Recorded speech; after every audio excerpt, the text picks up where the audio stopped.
State के result को लेकर के विद्यार्थी काफी वेट कर रहे हैं। स्टेट रिजल्ट में क्यों विलंब हो रहा है इसके बारे में आपसे बात करेंगे। साथ ही टीआर 1 टीआर 2 पर जो खतरा मंडरा रहा है और टीआर 3 अभी पेंडिंग है, उसका भी रिजल्ट कब तक आएगा अब कुछ समझ नहीं आ रहा है। तो इन सभी चीजों पर बात करेंगे बहुत बारीकी से, और क्या क्या जो समस्याएं आ रही हैं उन सभी चीजों को आप जानने समझने का प्रयास करेंगे। तो वीडियो को अंत तक देखिएगा, कंप्लीट करिएगा।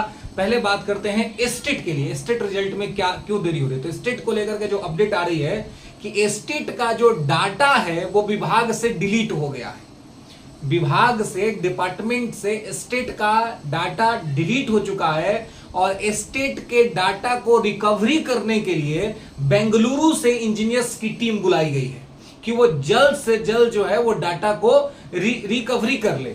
लेकिन रिकवरी हो नहीं पा रहा है डाटा, तो डाटा रिकवरी नहीं हो पाने के वजह से स्टेट रिजल्ट में लगातार विलंब हो रहा है। लगातार ये खबर आ रही है कि कल आ जाएगा रिजल्ट, एक सप्ताह में आ जाएगा, 15 दिन में आ जाएगा, मंगल को आ जाएगा, बृहस्पति को आ जाएगा, शनिवार को आ जाएगा, लेकिन नहीं आ पा रहा है। इसके पीछे का जो सबसे बड़ा रीजन जो अभी निकल के सामने आया वो ये है कि डिपार्टमेंट से डाटा डिलीट हो चुका है। रिकवरी का पूरा प्रयास किया जा रहा है, बेंगलुरु के इंजीनियर्स लगातार प्रयास कर रहे हैं कि डाटा को रिकवरी किया जाए, लेकिन नहीं किया जा रहा। अब आप कहेंगे बेंगलुरु के इंजीनियर से क्यों? तो बेंगलुरु को भारत का सिलिकॉन वैली कहा जाता है, सिलिकॉन वैली ऑफ इंडिया क्या है, बेंगलुरु है, आईटी का हब माना जाता है। इसके वजह से वहां के टॉप जो इंजीनियर्स हैं उनको बुलाया गया है कि वो डाटा को रिकवर करे। अगर डाटा रिकवर हो जाता है तो रिजल्ट आ जाएगा, लेकिन यदि डाटा रिकवरी नहीं हो पाती है तो इसका भी चांस है कि स्टेट रद्द हो जाएगा और फिर से एग्जाम कराया जाएगा स्टेट का। तो पहली बात तो ये रही, आप यहां पे ध्यान रखेंगे कि स्टेट रद्द भी हो सकता है अगर डाटा रिकवरी नहीं हो पाया समय से। तो इसी वजह से रिजल्ट में विलंब हो रहा है। दूसरा कोई फिलहाल स्टेट रिजल्ट में विलंब होने का दूसरा कोई रीजन शेष नहीं दिख रहा है। अब बात है कि टीआर 3 का रिजल्ट कब आएगा। टीआर 3 के रिजल्ट भी जो ये उम्मीद किया जा रहा था कि सितंबर लास्ट वीक तक आ जाएगा, अक्टूबर के फर्स्ट वीक तक आ जाएगा, अक्टूबर के सेकंड वीक तक आ जाएगा, ये दूर दूर तक अब ये भी संभावना नहीं दिख रही है कि क्या अक्टूबर तक में भी जो है टीआर 3 का रिजल्ट आ पाएगा। इसका रीजन क्या है? इसका रीजन है कि अब तो टीआर 1 और टीआर 2 पर भी खतरा मंडरा रहा है। लगातार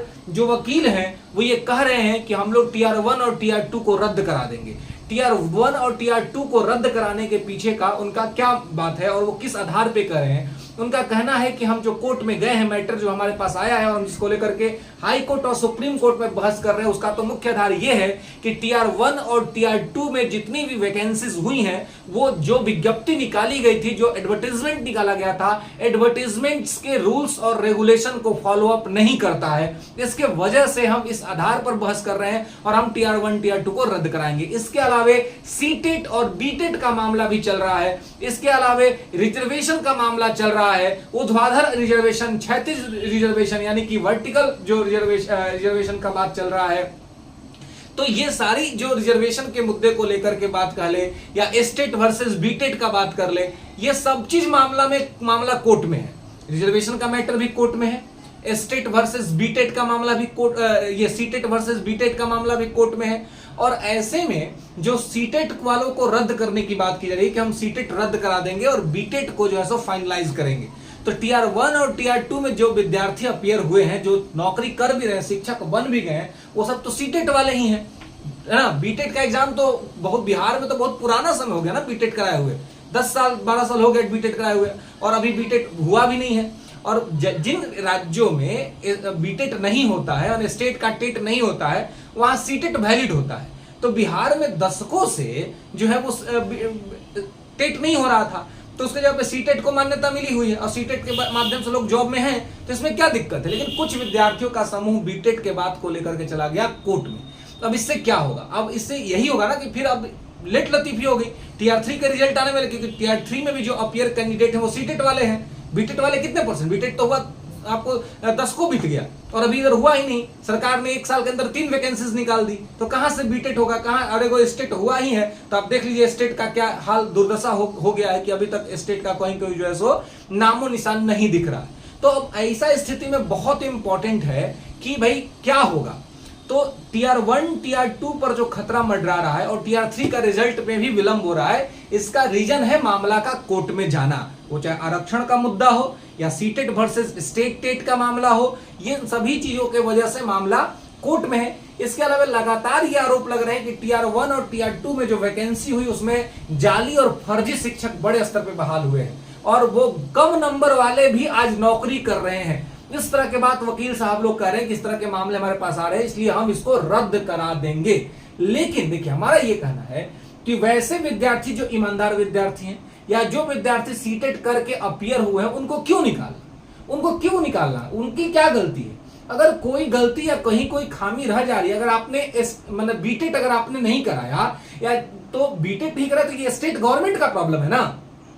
राज्य सरकार जब चुनाव जीत के आ जाती है और चुनाव में कोई धांधली पाई जाती है, तो क्या उनका पूरा चुनाव रद्द होता है? जी नहीं होता है ना। वो तो अपना पूरा चुनाव रद्द नहीं करवाते हैं।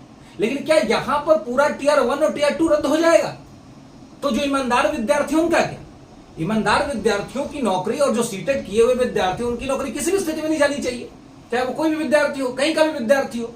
हाँ, अगर जो गलत तरीके से है उसको आप बाइफरकेट कीजिए। आपके पास मशीनरी है, आपके पास एजेंसी है, आप एजेंसी के माध्यम से जो गलत तरीके से जो फर्जी डॉक्यूमेंट दे करके या कम नंबर लेकर के या सेटिंग करा करके अगर कोई लोग जॉब में चले गए हैं, तो उनको आप बाहर निकालिए, ना कि पूरा टीआर 1 और टीआर 2 को खत्म कीजिए। पूरा टीआर 1 और टीआर 2 रद्द नहीं होना चाहिए।